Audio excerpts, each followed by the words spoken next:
نعمان اور اس کے دوست بغیر شادی کے ماریا کے ساتھ سہاگ رات منانا چاہتے تھے۔ نعمان کے سارے دوست ہنستے ہوئے اس کے وجود کے لیے ترس رہے تھے۔ ماریا نعمان کے کہنے پر اسے ملنے چلی آئی تھی، خود کو چھپانے لگی، باری باری اس کے وجود پر درندگی دکھانے لگے۔ اس کا جسم بے جان ہونے لگا، برہنہ حالت میں ٹھنڈے فرش پر پڑی آخری دفعہ پھر سے نعمان نے وجود کو نوچنا چاہا، مگر نعمان کے دوستوں کا ماریا کے پیٹ میں میری زندگی کا سب سے برا دن تھا۔ میں محبت کے نام پر اپنے گھر کی دہلیز پار کر کے آئی تھی۔ اب میرے ساتھ کچھ اچھا ویسے بھی نہیں ہونے والا تھا، لیکن اتنا برا ہوگا اس کا اندازہ نہیں تھا۔ میرا نام ماریا ہے، میں اپنے گھر میں اپنی بڑی بہن اور اپنے امی ابو کے ساتھ رہتی تھی، اور اللہ کا دیا ہوا ہمارے پاس سب کچھ تھا۔ میں بہت خوش تھی، میری زندگی ہنسی خوشی گزر رہی تھی۔ میں سب سے چھوٹی تھی اور میری بڑی بہن سارے گھر کے کام کر لیا کرتی تھی، اس لیے وہ مجھے کبھی زیادہ کام نہیں کہتی تھی۔ میں دن بھر کھیلتی رہتی تھی، کبھی صحن میں، کبھی کمرے میں، کبھی امی کے ساتھ باورچی خانے میں، اور کبھی باجی کے پاس بیٹھ کر باتیں کرتی رہتی تھی۔ میری زندگی میں نہ کوئی دکھ تھا، نہ کوئی پریشانی۔ امی بھی میری ضدوں پر ہنستی تھیں اور ابو ہمیشہ کہتے تھے کہ میری چھوٹی ماریا تو میرے دل کا ٹکڑا ہے۔ میری ماں اکثر میری بہن سے کہتی تھی کہ تم اس کو بہت بگاڑ رہی ہو، اس طرح لڑکیاں نہیں سنبھلتیں، تو وہ ہنستے ہوئے جواب دیتی تھی کہ یہ میری چھوٹی بہن نہیں، میری بیٹی جیسی ہے، میں اس کو کچھ نہیں کہہ سکتی۔ ایسا لگتا تھا کہ میری دو مائیں ہیں، ایک وہ جنہوں نے مجھے جنا اور ایک وہ جس نے مجھے اپنی گود میں پالا۔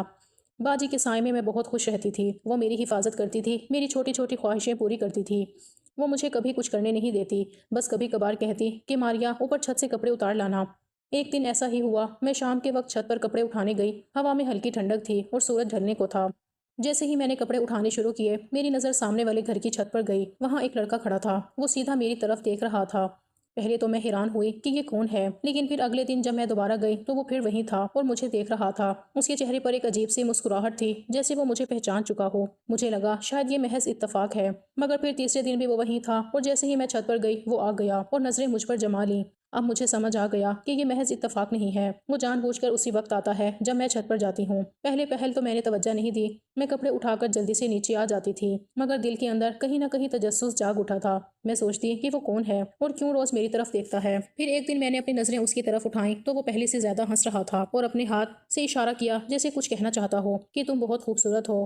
میں شرما گئی، میرا دل تیزی سے دھڑکنے لگا اور میں لپک کر نیچے چلی آئی۔ میرے دل میں ایک انجانی ہلچل تھی، میں خود سے پوچھتی کہ یہ سب کیا ہے، کیوں میں اس کی طرف دیکھتی ہوں اور کیوں وہ مجھے اچھا لگنے لگا ہے۔ اگلے دن بھی میں گئی، مگر اس بار کچھ اور ہوا۔ جیسے ہی میں نے کپڑے اٹھانا شروع کیے، اچانک میری طرف ایک کاغذ آیا جو ایک چھوٹے سے پتھر کے ساتھ لپٹا ہوا تھا۔ کاغذ سیدھا میرے قدموں کے پاس آ گرا، میں چونک گئی۔ پہلے تو میں ڈر گئی کہ یہ کیا حرکت ہے، لیکن پھر تجسس کے مارے کاغذ اٹھا لیا۔ جیسے ہی کھولا، اندر ایک نمبر لکھا تھا اور نیچے نام نعمان لکھا تھا۔ میرے دل میں خوف بھی تھا اور عجیب سا سکون بھی کہ اب مجھے اس کا نام معلوم ہو گیا۔ میرے دماغ نے کہا کہ یہی وقت ہے، کاغذ پھاڑ کر پھینک دو، لیکن دل نے روک لیا اور میں نے وہ کاغذ اپنے دوپٹے میں چھپا لیا۔ رات کو جب سب سو گئے تو میں نے چپکے سے اپنا فون نکالا جو مجھے باجی نے میرے جنم دن پر دیا تھا، اور اس نمبر کو سیو کر لیا۔ حالانکہ میں جانتی تھی کہ امی ابو کو پتہ چل گیا تو بہت ناراض ہوں گے، لیکن میں رک نہ سکی۔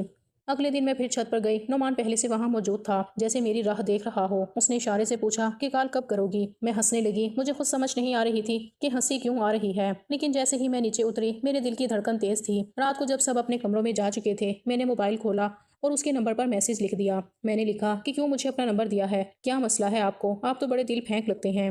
پہلے تو سوچا کہ شاید وہ جواب نہ دے، مگر چند لمحوں بعد میسج آ گیا۔ اس نے لکھا کہ میں آپ سے صرف بات کرنا چاہتا ہوں، آپ بری لگتی ہیں کیا؟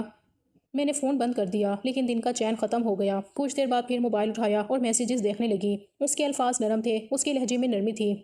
اس نے کہا کہ اگر آپ برا نہ مانیں تو دوستی کر لیتے ہیں۔ میں نے خود سے کہا کہ دوستی میں کیا برائی ہے، بس بات ہی تو کرنی ہے۔ اب روز ہم بات کرنے لگے۔ شروع میں چھوٹی چھوٹی باتیں ہوتی، جیسے آج کیا کھایا، کون سا رنگ پسند ہے، کون سا گانا اچھا لگتا ہے۔ آہستہ آہستہ ہماری باتوں کا دائرہ بڑھنے لگا، میں اس کی ہر بات کا انتظار کرنے لگی۔ صبح آنکھ کھلنے سے پہلے فون دیکھتی کہ نعمان کا میسج آیا یا نہیں، وہ بھی ہر وقت موجود رہتا، جیسے بس میرے لیے سانس لے رہا ہو۔ ایک دن ایسا آیا کہ میرا بیلنس ختم ہو گیا، میں نے اس دن کوئی کال نہیں کی، مگر نعمان جیسے سمجھ گیا۔ تھوڑی دیر بعد میرے فون پر بیلنس آ گیا، میں حیران رہ گئی کہ اسے کیسے پتا چلا۔ پھر میں نے میسج کیا کہ آپ کو نہیں کرنا چاہیے تھا ایسا، میں آپ کے پیسے کیسے واپس کروں گی، میرے پاس تو زیادہ پیسے ہوتے بھی نہیں ہیں۔ تو وہ بولا دوستی میں پیسے کہاں ہوتے ہیں، میں تو دوست ہوں آپ کا۔ اس کے جواب نے مجھے خاموش کر دیا۔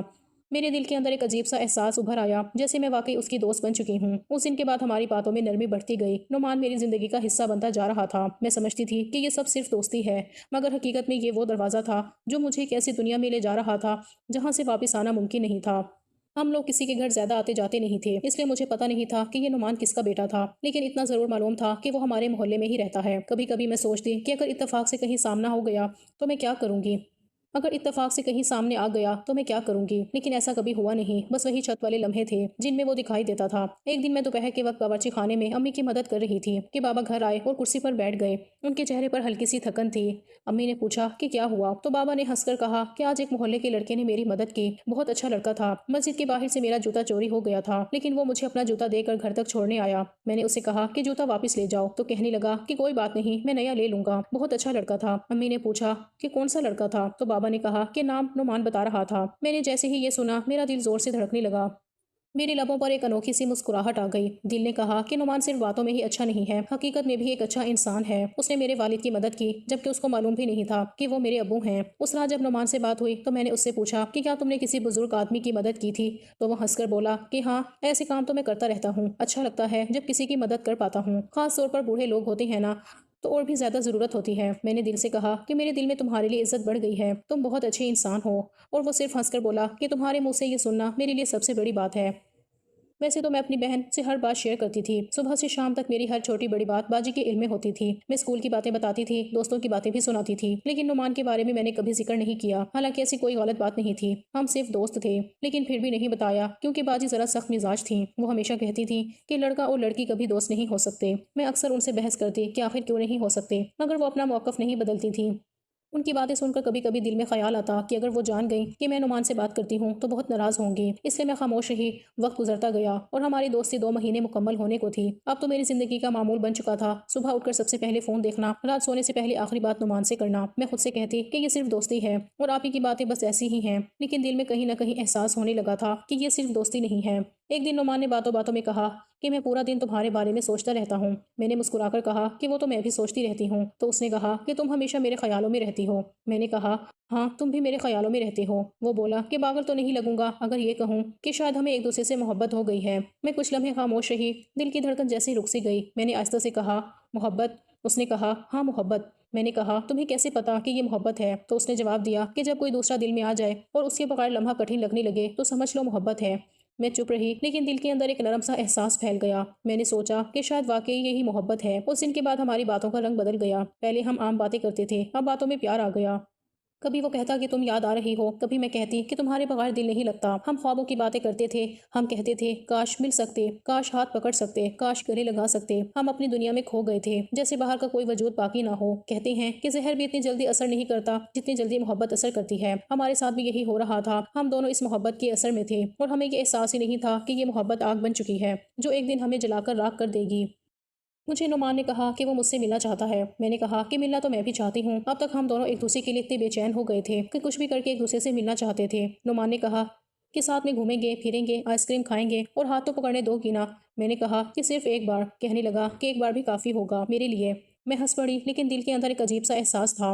مجھے اچھا لگتا تھا کہ وہ مجھے عزت دیتا ہے اور کبھی کوئی غلط بات نہیں کرتا تھا۔ اب مسئلہ یہ تھا کہ میں ملتی کیسے، کیونکہ ہمارے گھر میں ایسی اجازت ملنا ناممکن تھا۔ میں نے نعمان سے کہا کہ اگر میں باہر جاؤں تو امی ابو کبھی اجازت نہیں دیں گے۔ تو اس نے مجھے مشورہ دیا کہ تم بتا رہی تھی نا کہ اپنی بڑی بہن سے بہت پیار کرتی ہو، وہ بھی تمہارا بہت خیال رکھتی ہے، تم اس کو ابھی سے کہنا شروع کر دو کہ میری ایک دوست نے گھر پہ پارٹی رکھی ہے، گیٹ ٹوگیدر قسم کی، اور میں وہاں جانا چاہتی ہوں اور رات کو تھوڑا دیر سے آؤں گی، باقی سب وہ سنبھال لے گی، وہ تمہاری بہن ہے، وہ تمہارے لیے کچھ بھی کر سکتی ہے۔ میں نے سوچا کہ ہاں یہ بات ٹھیک ہے، وہ مجھے بہت سپورٹ کرتی ہے اور اگر میں مسلسل بات کروں تو آخر کار مان جائے گی۔ میں نے نعمان سے کہا کہ پہلے تو وہ آسانی سے نہیں مانیں گی، تو وہ ہنسا اور بولا کہ وہ تم سے بہت پیار کرتی ہے، ضرور مان جائے گی۔ میں نے ایک ہفتہ پہلے ہی اپنی بڑی باجی سے کہنا شروع کر دیا کہ میری ایک بہت پیاری دوست ہے جو ہمیشہ کے لیے باہر کے ملک جا رہی ہے، اس نے اپنی الوداعی پارٹی رکھی ہے، میں وہاں جانا چاہتی ہوں۔ بات بھی سچ لگتی تھی کیونکہ میری کلاس فیلو واقعی اپنے ماں باپ کے ساتھ دبئی جا رہی تھی۔ میں نے باجی سے کہا کہ بس ایک دن جانا ہے، شام کو واپس آ جاؤں گی 10 بجے تک۔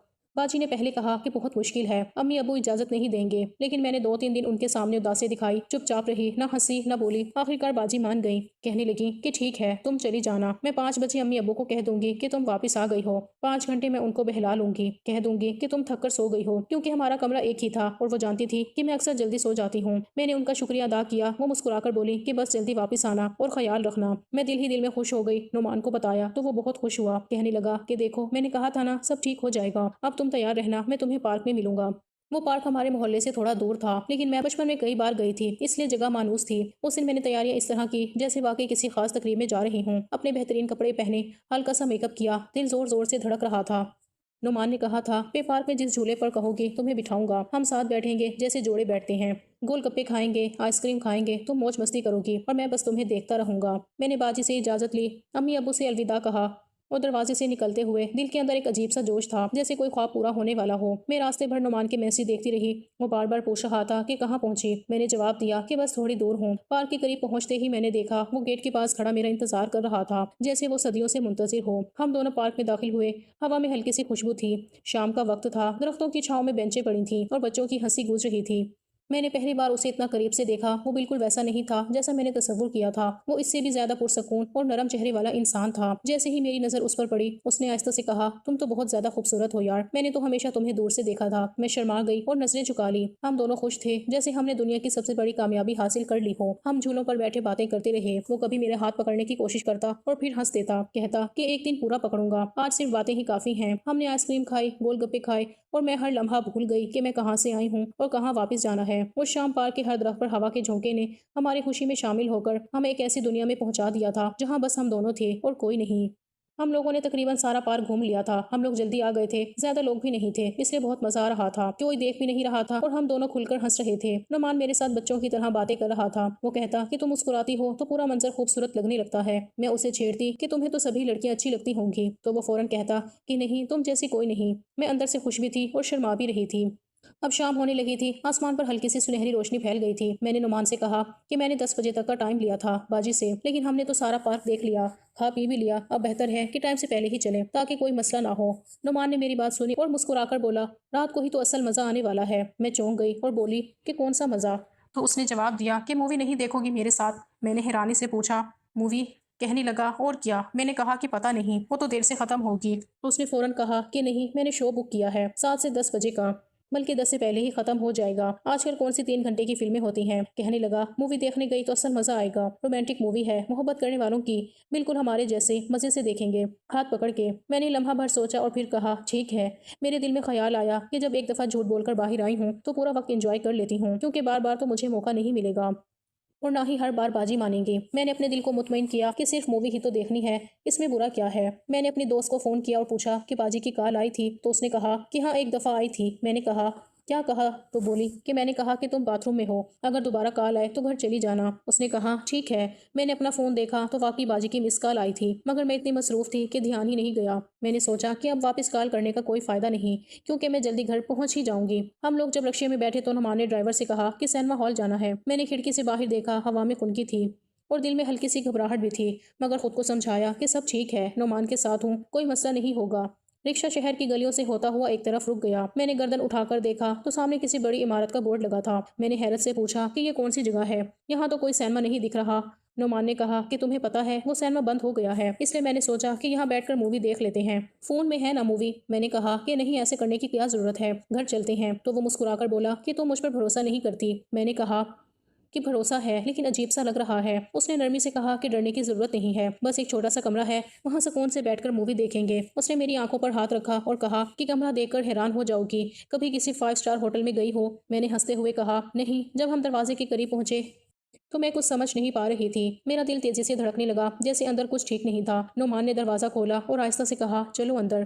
میں نے اس کے ہاتھ پر سے اپنا ہاتھ ہٹایا اور جیسے ہی کمرے کے اندر قدم رکھا تو میں چند لمحوں کے لیے ساکت رہ گئی۔ میں حیران اس لیے نہیں ہوئی تھی کہ یہ 5 اسٹار ہوٹل کا کمرہ تھا اور میں نے پہلے کبھی دیکھا نہیں تھا، یہ 5 اسٹار ہوٹل نہیں تھا، بلکہ یہاں پر میں اس لیے حیران ہو گئی تھی کہ یہاں پر 5 نوجوان لڑکے ہوٹل کے اندر کھڑے ہوئے تھے، اس کمرے میں موجود تھے اور ان کے چہروں پر عجیب سی معنی خیز قسم کی مسکراہٹ تھی۔ نعمان نے دروازہ بند کر دیا جیسے بہت خوش ہو۔ ایک پل کو یہ خیال آیا کہ غلط کمرے میں تو نہیں آ گئے، لیکن ایسا ہوتا تو نعمان دروازہ بند کیوں کرتا؟ ان میں سے ایک لڑکے نے کہا کہ یار اتنی دیر کر دی، اتنا انتظار کروایا، لیکن ہاں جس چیز کے لیے انتظار کروایا چیز ہے بڑی اچھی۔ اس نے مجھے سر سے لے کر پاؤں تک دیکھا تو میں گھبرا گئی، میرا دل ایسے بیٹھا تھا جیسے میرا دل میرے قدموں میں گر گیا ہو۔ مجھے سمجھ آ گیا تھا کہ یہاں کیا ہو رہا ہے۔ ابھی تک یہ سمجھ نہیں آیا تھا کہ نعمان مجھ سے جھوٹ بول رہا ہے، مجھے دھوکہ دے رہا ہے، مجھے استعمال کرنے کے لیے، اپنے دوستوں کی خوشی کے لیے یہاں لے کر آیا تھا، لیکن اب یہ ضرور سمجھ آ گیا تھا کہ میرے ساتھ کیا ہونے والا تھا۔